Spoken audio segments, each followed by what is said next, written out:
భాగంలో జరిగింది. మహాలక్ష్మి ఇంటి వద్ద తల్లిదండ్రులు తమ కూతురు ఇంకా ఇంటికి రాలేదని కంగారు పడుతూ ఉంటారు. మహాలక్ష్మి ఇంటికి వస్తుంటే చందు తనను కిడ్నాప్ చేసి అడ్డు వచ్చిన హరిని కొట్టి మహాలక్ష్మి పైన తనకున్న పగను తీర్చుకుంటాడు.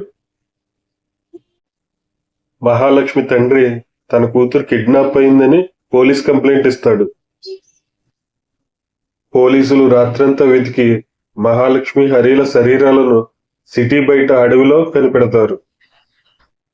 మహాలక్ష్మి తల్లిదండ్రులకు హరి తల్లికి ఫోన్ చేసి హాస్పిటల్కి రమ్మని చెప్తారు. హరి తల్లి ఉన్న బలంగా పరిగెత్తుకుని వస్తుంది. నారాయణకి హాస్పిటల్కి రమ్మనగానే భయమేసింది. తన కూతురికి ఏమైందోనని, ఆమెను ఏ స్థితిలో చూడాల్సి వస్తుందోనని కంగారుగా భార్యను తీసుకుని బయలుదేరాడు.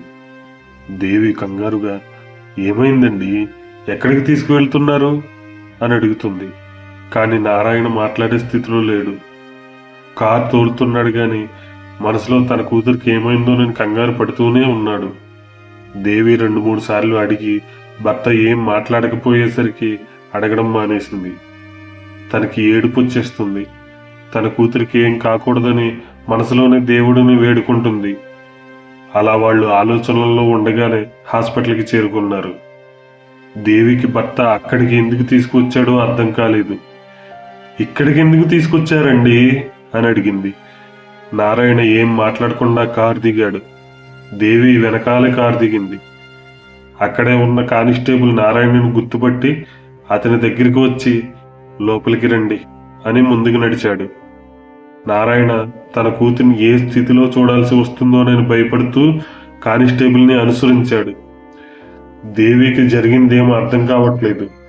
తను కూడా భర్తను అనుసరించింది. కానిస్టేబుల్ వాళ్ళని ఐసీయూ దగ్గరికి తీసుకువెళ్లి లోపలికి చూడమని సైగ చేశాడు. వాళ్ళిద్దరూ కానిస్టేబుల్ చెప్పినట్టు లోపలికి చూశారు. అక్కడ ఒక యువతి స్పృహ లేకుండా పడుకునుంది. డాక్టర్లు ఆమెకి చికిత్స చేస్తున్నారు. ఆ ఇద్దరికి ఆమె తమ కూతురేనని గుర్తుపట్టడానికి ఎక్కువ సమయం పట్టలేదు. గుర్తుపట్టిన తర్వాత తమ ప్రాణంగా భావించే కూతుర్ని అలా చూసి తట్టుకోలేక ఒక్కసారిగా షాక్ కొట్టినట్టు బొమ్మల్లాగా నిలబడిపోయారు. దేవి ఉన్న చోటే నిలబడే ఓపిక లేక కింద పడిపోయింది. పక్కనే ఉన్నవాళ్లు తనని లేపి పక్కన కూర్చోబెట్టి నీళ్లు తాగించడానికి ప్రయత్నించారు. కానీ తను తాగే స్థితిలో లేదు. ప్రపంచంతో సంబంధం లేనట్టుగా గాల్లోకి చూస్తూ ఉండిపోయింది. తన పక్కన ఏం జరుగుతుందో తనకు తెలియట్లేదు. నారాయణ షాక్ నుండి తేరుకుని బొంగురుపోయిన గొంతుతో నిస్సత్తుగా మెల్లగా, ఏమైంది మా అమ్మాయికి అని అడిగాడు పక్కనే ఉన్న కానిస్టేబుల్ని. అతని కళ్ళ వెంట అప్రయత్నంగా నీళ్లు కారుతూనే ఉన్నాయి. కానిస్టేబుల్ అతని వైపు చూస్తూ జరిగింది చెప్పలేక కిందకి చూస్తూ, మీ అమ్మాయిని అంటూ కొంతసేపు ఆగాడు. అతని నోటి వెంట ఏం వినాల్సి వస్తుందోనని భయంతో ఊపిరి బిగబట్టి వింటున్నాడు నారాయణ. కానిస్టేబుల్ తన బాటల్ని కొనసాగిస్తూ, ఎవరో గుర్తు తెలియని వ్యక్తి కిడ్నాప్ చేసి సిటీ బయటకు తీసుకువెళ్ళి మానభంగం చేశాడు అని ముగించాడు. ఆ మాట వినగానే నారాయణ కూడా నేల మీద నిలబడలేకపోయాడు. దేవి పక్కనే కూలబడిపోయాడు. ఒంట్లోని బలాన్నంతా ఎవరో లాగేసుకున్నట్టయిపోయాడు. శరీరం అంతా చెమటలు పట్టేశాయి. తను విన్నది తట్టుకోలేక ఏడ్చేస్తున్నాడు. దేవి కూడా ఆ మాట వినగానే అయ్యో అంటూ తలని 2 చేతుల మధ్యన పెట్టుకుని ఏడ్చేస్తుంది. హాస్పిటల్లో అందరూ వాళ్ళిద్దరినీ చూసి జాలిపడుతున్నారు. అంతలోనే పక్క నుండి మరో కేక వినిపించింది. హరి తల్లి తన కొడుకుని ఆపరేషన్ థియేటర్లో చూసి తట్టుకోలేకపోతుంది. అయ్యో, ఎవరు నా కొడుక్కి గతి పట్టించింది? ఎప్పుడు ఎవరి జోలికి పోడు, ఎవరికి ఏ అన్యాయం చేయడు, అలాంటిది ఎందుకు వాడిని ఇలా చేశారు అంటూ గుండెలు బాదుకుంటూ ఏడుస్తుంది. నారాయణ పక్కనున్న కానిస్టేబుల్ నారాయణతో, మీ అమ్మాయిని కాపాడబోయి హరి అనే అబ్బాయి చావు దెబ్బలు తిన్నాడు, అతని తల్లే అక్కడ ఏడుస్తుంది అని చెప్పి అక్కడి నుండి వెళ్ళిపోయాడు. నారాయణ దేవీలు ఆ మాటలు విన్నారే కానీ వాటిని పట్టించుకోకుండా ఏడుస్తూనే ఉన్నారు. మరో పక్క హరి తల్లి రమణమ్మ కూడా ఏడుస్తూనే ఉంది. వాళ్ళ ఇంటి చుట్టుపక్కల వాళ్ళు కొంతమంది అప్పుడే హాస్పిటల్కి వచ్చారు. అందులోని ఆడవాళ్లు రమణమ్మ పక్కన కూర్చుని ఆమెను ఓదార్స్తున్నారు. జరిగిన విషయం మీడియాకు చేరుకుంది. క్షణాల్లో మీడియా హాస్పిటల్ వద్దకు చేరుకుంది. హాస్పిటల్ సిబ్బంది సాయంతో కొంత సమాచారాన్ని సేకరించి వాళ్ళ ఛానల్కి సమాచారాన్ని ఇచ్చుకుంటున్నారు. ఈలోగా అక్కడికి పోలీస్ కారు వచ్చింది. అందులో నుండి ఎస్ఐ దిగాడు. వెంటనే మీడియా వాళ్ళంతా అతన్ని చుట్టేశారు. అందులో ఒక రిపోర్టర్, సార్, అసలు ఈ సంఘటన ఎలా జరిగింది? ఈ సంఘటన గురించి వివరాలు చెప్పండి సార్ అని అడిగాడు. ఎస్ఐ వాళ్ళకి సంఘటన గురించి వివరిస్తూ, నిన్న రాత్రి సమయంలో సిటీలోని ఒక సాఫ్ట్వేర్ కంపెనీలో పనిచేస్తున్న 2 కాళ్ళు పనిచేయని ఒక అమ్మాయి విధులు ముగించుకుని ఇంటికి వెళ్తుంటే గుర్తు తెలియని వ్యక్తి ఆమెను కిడ్నాప్ చేసి సిటీ బయటికి తీసుకుని వెళ్లి అతి కిరాతకంగా మానభంగం చేశాడు. అడ్డొచ్చిన హరి అనే అబ్బాయిని కూడా దారుణంగా గాయపరిచాడు అని చెప్పాడు. తరువాత ఒక జర్నలిస్టు, ఎవరు చేసుంటారు సార్ ఈ పని అని అడిగాడు. దానికి ఎస్ఐ, ఇంకా ఆ విషయం తెలియాల్సి ఉంది, దర్యాప్తు చేస్తున్నాం, తొందరలోనూ తెలుస్తుంది అని చెప్పాడు. ఇప్పుడు వాళ్ళిద్దరి పరిస్థితి ఎలా ఉంది సార్ అని అడిగాడు మరో జర్నలిస్ట్. డాక్టర్లు వాళ్ళకి వైద్యం చేస్తున్నారు, వాళ్ళు చెప్పే వరకు ఏ విషయం తెలియదన్నాడు ఎస్ఐ. మరో జర్నలిస్ట్ ఏదో అడగబోయాడు. కానీ ఎస్ఐ వాళ్ళకి అడ్డుపడుతూ, అన్ని విషయాలు తొందరలోనే తెలుస్తాయి, తెలిసిన వెంటనే మీతో చెప్తాను అని చెప్పి అక్కడి నుండి లోపలికి వెళ్ళిపోయాడు. లోపలికి వెళ్ళాక కానిస్టేబుల్ని పిలిచి వాళ్ళిద్దరి పరిస్థితి ఎలా ఉందని అడిగాడు. ఇంకా డాక్టర్లు బయటికి రాలేదు సార్ అని చెప్పాడు కానిస్టేబుల్. ఆ మాటలు వింటూనే ఎస్ఐ నారాయణ దేవీలు పక్కన కూర్చున్నాడు. వాళ్ళు ఏడ్చి ఏడ్చి వాళ్ళ కళ్ళల్లో నీళ్లు ఇంకిపోయాయి. ఇంకా ఏడ్చే ఓపిక కూడా లేదు వాళ్ళకి. ఈ ప్రపంచాన్ని పట్టించుకోకుండా గాల్లో చూస్తూ ఉండిపోయారు. ఎస్ఐ నారాయణతో మాట్లాడుతూ, మీ అమ్మాయిని కిడ్నాప్ చేసిన కార్ నెంబర్ని బట్టి అది ఒక ట్రావెల్ ఏజెన్సీదని తెలిసింది. అక్కడికి వెళ్ళి కనుక్కుంటే ఆ కార్ చందు అనే వ్యక్తి అద్దెకి తీసుకున్నాడని తెలిసింది. తొందరలోనే వాటిని పట్టుకుంటాం అన్నాడు. కానీ చందు అనే పేరు వినగానే నారాయణ దేవి ముఖాల్లో అప్పటి వరకు కనిపించిన బాధ, నీరసం స్థానాల్లో ఒక్కసారిగా కోపం చేరుకుంది. నారాయణ పిడికిలు గట్టిగా బిగించి కోపంగా పళ్ళు బిగబట్టి, ఆ దుర్మార్గుడా ఈ పని చేసింది అన్నాడు. ఎస్ఐ ఆ మాటలు విని, చందు ఎవరో మీకు తెలుసా అని అడిగాడు. నారాయణ సమాధానంగా, తెలుసు సార్, తెలుసు. వాడు నా సొంత చెల్లెల కొడుకు, నా సొంత మేనల్లుడు. వాడు వాడి తల్లి చిన్నప్పటి నుండి నా కూతుర్ని ఏదో విధంగా ఏడిపిస్తూనే ఉన్నారు సార్. అయినా సరే వాడు ఖాళీగా రోడ్ల మీద తిరుగుతుంటే వాడికి నా కూతురే ఉద్యోగం ఇప్పించింది సార్. వాడు ప్రేమించానంటే నమ్మింది, కానీ ఈరోజు వాడిలా దాని జీవితాన్ని నాశనం చేశాడు అంటూ మళ్ళీ ఏడుస్తున్నాడు. ఎస్ఐ అతని దగ్గర చందు అడ్రస్, ఫోన్ నెంబర్ తీసుకుని అక్కడి నుండి వెళ్ళిపోయాడు. నారాయణ చెల్లి సుజాత టీవీలో న్యూస్ చూస్తుంది. అందులో 2 కాళ్ళు లేని అమ్మాయి మానభంగానికి గురైందని చెప్తున్నారు. అది చూసి 2 కాళ్ళు లేవని చెప్తున్నారు, కొంపతీసి అన్నయ్య కూతురు కాదు కదా అనుకుంది. ఎవరో తలుపు కొట్టిన శబ్దం అయితే వెంటనే వెళ్ళి తీసింది. బయట పోలీసులు కనిపించారు. వాళ్ళని చూసిన వెంటనే సుజాతకు భయం వేసింది. ఏమీ మాట్లాడకుండా నిలబడిపోయింది. చందు మీ అబ్బాయేనా అని అడిగాడు ఎస్ఐ. సుజాత, అవును సార్, మా అబ్బాయే అంది తడబాడుగా. ఎస్ఐ, ఇప్పుడు ఎక్కడున్నాడు మీ అబ్బాయి అని అడిగాడు. తెలియదు సార్, నిన్నేదో పార్టీ ఉందని ఇంటికి రానని చెప్పాడు, ఇంకా ఇంటికి రాలేదు సార్ అని చెప్పి, ఎందుకు అడుగుతున్నారు సార్ అని అడిగింది సుజాత.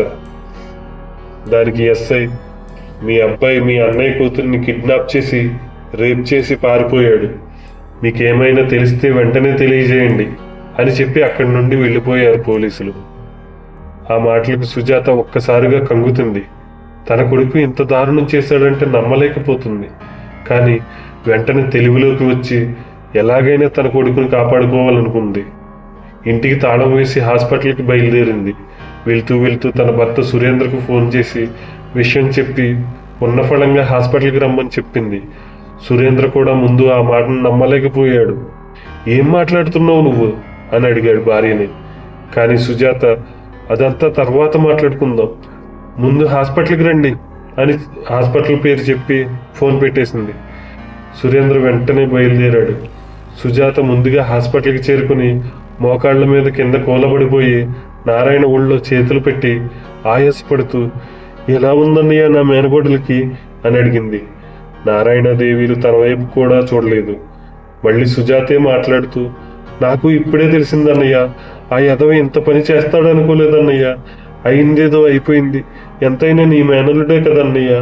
ఇప్పుడు పోలీసులు కేసులు అంటే ఏమొస్తుంది, వాళ్ళిద్దరికీ పెళ్లి చేసేద్దామన్నయ్య అంటూ అదే ఆయాసంతో చెప్పి నారాయణ వంకే చూస్తుంది, ఏమంటాడా అని. సురేంద్ర కూడా అతని వంకే చూస్తున్నాడు. సుజాత మాటలు వినగానే నారాయణ కోపం కట్టలు తెంచుకుంది. చెయ్యి లేపి లాగి పెట్టి గోప మీద కొట్టాడు. ఆ దెబ్బతో సుజాత నేల మీద పడిపోయింది. ఒక్క నిమిషం పాటు కళ్ళు బైర్లు కమ్మేశాయి. నారాయణ ఆవేశంగా, పెళ్లి కాదే, వాడు కనిపిస్తే చంపేసి గొయ్యి తీసి పాతి పెట్టేస్తానే, అయినా ఈ దెబ్బ ఇప్పుడు కాదే, నా కూతుర్ని నువ్వు కుంటిది అన్నప్పుడే కొట్టుండాల్సింది, ఇప్పుడు ఇక్కడి వరకు వచ్చుండేది కాదు అన్నాడు. దాంతో సుజాత మోకాళ్ళ మీద దేవి దగ్గరకు పాక్కుంటా వెళ్ళి ఏడుస్తూ, వదినా, అన్నయ్య ఏదో ఆవేశంలో అలా మాట్లాడేస్తున్నాడు, నువ్వైనా చెప్పొదినా అన్నయ్యకి అంది. దేవి సుజాత వైపు కూడా చూడకుండా గాల్లోకి చూస్తూ, పో ఇక్కడి నుండి అంది. సురేంద్ర ఏదో మాట్లాడడానికి ముందుకొచ్చాడు. కానీ నారాయణ కోపంగా, పొండిక్కడి నుండి అన్నాడు. ఇక చేసేదేం లేక భార్యను తీసుకుని వెళ్ళిపోయాడు సురేంద్ర. జరిగిన సంఘటన గురించి మీడియా ద్వారా దేశం మొత్తం తెలిసిపోయింది. దేశంలోని ప్రజలంతా ఆవేశంతో ఊగిపోయారు. అమ్మాయిల తల్లిదండ్రులు తమ కూతుళ్ళని చూసుకుని భయపడుతున్నారు. అమ్మాయిలు ఈ అన్యాయం తమకై జరిగినట్టుగా ఆవేశపడుతున్నారు. మానవ హక్కుల సంఘాలు, రాజకీయ పార్టీల వాళ్ళు ఈ సంఘటనను తీవ్రంగా ఖండిస్తూ నిందితుడిని కఠినంగా శిక్షించాలని కోరుకుంటున్నారు. సాయంత్రానికల్లా దేశం మొత్తం సంఘటనకి వ్యతిరేకంగా ప్రదర్శనలు మొదలయ్యాయి. స్కూళ్ళు, కాలేజీల విద్యార్థులతో నిందితుడిని కఠినంగా శిక్షించాలని, మళ్లీ ఇలాంటి సంఘటనలు జరగకుండా కఠిన చర్యలు తీసుకోవాలని నినాదిస్తూ ర్యాలీలు చేస్తున్నారు. ఆధ్యాత్మిక కేంద్రాల్లో బాధితులు తొందరగా కోలుకోవాలని ప్రత్యేక ప్రార్థనలు, పూజలు నిర్వహిస్తున్నారు. అలాగే హరి ధైర్యాన్ని పొగుడుతూ అతన్ని నిజ జీవిత హీరోగా అభివర్ణిస్తున్నారు. నారాయణ దేవీలు ఇవన్నీ హాస్పిటల్లో ఎవరో మొబైల్లో చూస్తుంటే ఆ మాటలు వింటున్నారు. వాళ్ళ ఆశీర్వాదాల వల్లనైనా వీళ్ళిద్దరూ తొందరగా కోలుకుంటారని ఆశపడ్డారు. వీళ్ళకి సంఘీభావం తెలిపిన ప్రతి ఒక్కరికి మనసులోనే కృతజ్ఞతలు చెప్పుకుంటున్నారు. నారాయణ తన కూతుర్ని కాపాడబోయి దెబ్బలు తిన్న హరిని చూడాలనుకున్నాడు. కూర్చున్న చోట నుండి మెల్లగా లేచి అక్కడికి వెళ్ళాడు. అక్కడ ఎదురుగా ఇద్దరు ఆడవాళ్లు ఏడుస్తున్న ఒక పెద్ద వయసు స్త్రీని ఓదారుస్తున్నారు. ఒక కుర్రాడు పక్కనే ఉన్న గోడకి ఆనుకుని నిలబడి కిందకి చూస్తూ ఏదో ఆలోచిస్తున్నాడు. నారాయణ అక్కడికి వెళ్ళి ఆపరేషన్ థియేటర్ లోపలికి చూశాడు. అప్పుడే డాక్టర్లు వైద్యం పూర్తి చేసి బయటికి వస్తున్నారు. వాళ్ళు బయటకు రాగానే పక్కనే నిలబడిన వ్యక్తి డాక్టర్ దగ్గరికి వెళ్ళి, ఎలా ఉంది సార్ మా హరికి అని అడిగాడు. డాక్టర్ అతను చూసి, మీరు అంటూ అతని గురించి అడిగాడు. దానికి అతను, నా పేరు హనుమంత్ అండి, మేమంతా ఒకే బస్తీలో ఉంటాం అంటూ రమణమ్మ వైపు చూపిస్తూ, ఆవిడ కొడుకేనండి లోపల ఉంది అని చెప్పాడు. రమణమ్మ వెంటనే డాక్టర్కి దండం పెట్టింది. పక్కనున్న ఆడవాళ్లు కూడా లేచి నిలబడ్డారు. డాక్టర్ వాళ్ళని చూసి, అతనికి ఏం ప్రమాదం లేదు, కాకపోతే దెబ్బలు గట్టిగా తగిలాయి, అందుకే కోలుకోవడానికి బాగా సమయం పట్టొచ్చు అని చెప్పి అక్కడి నుండి బయటికి వెళ్ళిపోయాడు. డాక్టర్ ప్రమాదం లేదని చెప్పేసరికి రమణమ్మ మనసు కాస్త స్థిమితపడింది. నారాయణ ఆ మాటలు విని తిరిగి ఐసీయూ దగ్గరికి వెళ్ళిపోయి దేవి పక్కన కూర్చుని తన కూతురికి ఏం కాకూడదని కోరుకున్నాడు మనసులో. రమణమ్మ లోపలికి వెళ్లి కొడుకును చూసుకుంది. హరి ఇంకా స్పృహలోకి రాలేదు. ఒంటి నిండా తల నుండి కాళ్ల వరకు కట్లు కట్టి ఉన్నాయి. బలం రావడానికి సెలయన్స్ ఎక్కిస్తున్నారు. కొడుకుని అలా చూసేసరికి మళ్లీ తనకి ఏడుపొచ్చేస్తుంది. కానీ పక్కనే ఉన్న నర్సు ఏడవద్దని చెప్పేసరికి పక్కనున్న ఆడవాళ్లు తనని సముదాయిస్తున్నారు. అయినా ఏడుపు ఆగకపోవడంతో నోట్లో చీరకొంగు అడ్డంగా పెట్టుకుని నిశ్శబ్దంగా ఏడుస్తుంది. మహాలక్ష్మికి వైద్యం చేస్తున్న డాక్టర్లు బయటికి వచ్చారు. రాగానే నారాయణ దేవిలు లేచి నిలబడ్డారు. నారాయణ డాక్టర్ని చూసి, ఎలా ఉంది డాక్టర్ మా అమ్మాయికి అని అడిగాడు. డాక్టర్స్ చెప్పడానికి కాస్త ఆలోచించి, మీ అమ్మాయి అంటూ సాగదీసి కోమాలోకి వెళ్ళిపోయింది. కోమా నుండి బయటకు వచ్చే వరకు ఏం చెప్పలేవు. ఒక్క విషయం మాత్రం నిజం, రాత్రి మీ అమ్మాయి నరకం చూసింది అని చెప్పి అక్కడి నుండి వెళ్ళిపోయింది. ఆ మాటతో ఇద్దరికీ ఏడుపు ఆగలేదు. కానీ వస్తున్న ఏడుపుని ఆపుకుని లోపలికి వెళ్ళారు. లోపల జీవోత్సవంలో ఉన్న తమ కూతురిని అలా చూసి వాళ్ళు కృంగిపోతున్నారు. మహాలక్ష్మికి కూడా అక్కడక్కడ కొన్ని కట్లు కట్టి ఉంటాయి. మంచం పక్కనే 2 స్టూల్స్ వేసున్నాయి. వాటి మీద కూర్చుని తమ కూతుర్ని చూసుకుని వాళ్ళు బాధపడుతున్నారు. దేవి కూతురు ముఖాన్ని తడుముతూ కన్నీరు కారుస్తుంది. పోలీసులు చందు బెంగళూరు పారిపోయాడని అనుమానిస్తున్నారు. కానీ దాన్ని పూర్తిగా నిర్ధారించుకోలేదు. చందు ఫోన్ని ట్రేస్ చేస్తున్నారు. ఆ ఫోన్ ముందు కర్ణాటకకు వెళ్ళి తరువాత తిరిగి హైదరాబాదే వచ్చి తిరుగుతుండగా ట్రేస్ చేసి ఒక లారీ ట్రక్లో ఫోన్ని కనిపెట్టారు.